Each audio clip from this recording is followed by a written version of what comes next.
we already conducted an inquest on Sheila Go for immigration violation. And the charge is on the misrepresentation as a Filipino citizen, fraudulently acquired Philippine passports because mayroon siyang Chinese passport also that we were able to get nung mahuli siya sa Indonesia.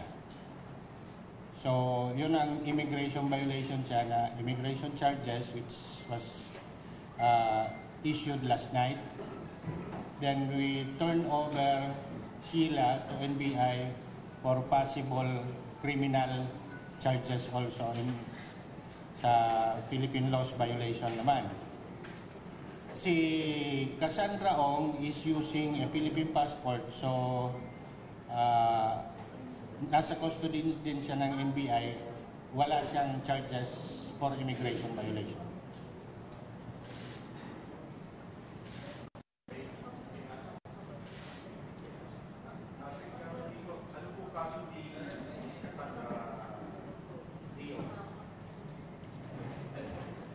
Well, the charges would be obstruction of justice as well as violation of Passport Act.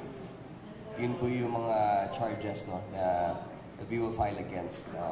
And that is the reason why she will have to go through inquest as well here in the NBI. Hindi pa siya tapos. They will be inquested later on.